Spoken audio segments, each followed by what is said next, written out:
We've heard a lot from the panelists, and thank you very much for all of your inputs. I've been trying to structure a little bit of the feedback, but before doing a wrap-up, we would like to call on a couple of reactors from the floor. So I would like to invite Lobsang Yangsto from International Tibet Network for a brief feedback on what has been shared.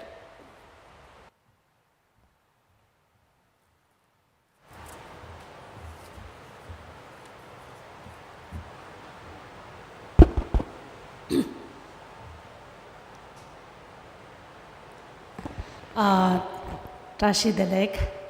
Hi everyone. Tashi the Lake means hello in my Tibetan language. So my react over here is that when we talk about grassroots solution for the climate change and net zero, I think of my country, Tibet. Tibet makes up 2% of Earth's landmass, and it holds 1/5 of global soil carbon. And thus, Tibet's grasslands are very crucial to combat the greenhouse gases. However, at the COP27, we don't have any Tibetan to discuss on these issues. Tibetan people are not on the global climate discussion. The question is why? Because of the colonialism, because of the Chinese occupation of Tibet. Not one single Tibetan from Tibet has ever attended COP meetings and then raised their voices bravely and shared the issues of what is exactly happening in Tibet. Therefore, at the COP meeting, I feel that there should be a space for the stateless people who are still under occupation. They should also equally have a say, and they should also have a say to come on the table and then talk about the climate change and how they can also contribute in terms of climate change and mitigation and adaptation measures. IPCC listed colonialism not only as a driver of climate change, but also ongoing issue and which exacerbate the communities vulnerable to it.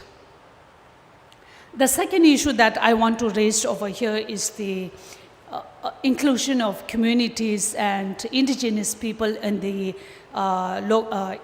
whole climate change mitigation and adaptation issues.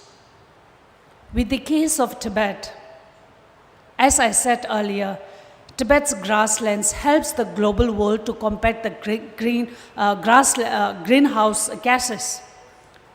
However, 2 million Tibetans have been forcefully removed by the government from their grassland because they blame the Tibetan nomads for the cost of grassland degradation, and then their way of living as very barbaric and uncivilized.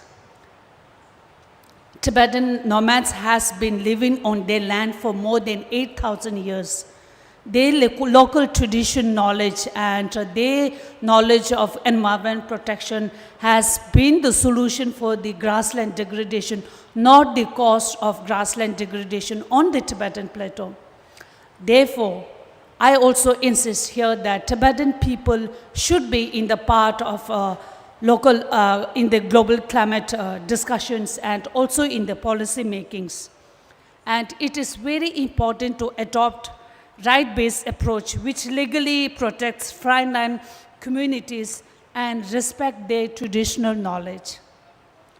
And thirdly, I would also like to raise about Tibet being called the third pole because it holds the third largest ice mass outside the North and the South Pole. Tibet is also known as Asia's water tower, where all the major rivers flow from Tibet to 10 of its downstream countries. More than 1.4 billion Asian populations are dependent on the water that flows from Tibet. Asia's major rivers like Brahmaputra, Mekong River, Salween, Indus, Satluj, all of these rivers flow from Tibet to the downstream countries. But when we talk about these issues, downstream countries have remained silent. When we talk about climate change, I wonder how can people choose which are the issues that they feel more comfortable to talk, and how do they decide that they want to remain silent on some other issues? And we always talk about climate justice. I think that, everyone should be brave enough and to talk about these issues, and countries should come up and raise the issues, because at the end, we are all interdependent. We are all interconnected. His Holiness the Dalai Lama says, we have only one blue planet. So therefore, I think that it's very important to have and improve access and transparency in the scientific research on the whole Tibet's glacier and how it impacts on the downstream countries, and also have a collaboration and cooperation with the Tibetan experts in our scientific work. So I finally feel that it's a very privilege for me to get this space and talk, because I am in exile right now. And on behalf of all the Tibetans who are back in Tibet, and Tibetan people, the environment defenders who are still in jail,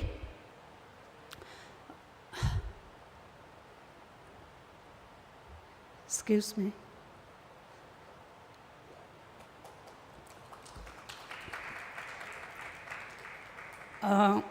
Sometimes we feel that we are not part of this whole discussion. People remain silent, and they decide which issues to talk about, but I feel that we Tibetans are still fighting for the whole occupation and the brutal rule, and Tibetans inside Tibet will continue to protect our environment, and we will continue to protect the environment and the grassland, and that not only benefits the Tibetans, but also benefits the whole Asian community for food and water security. I would like to end over here, and I would like to thank everyone for your attention, and thank you for the space provided to me. Thank you.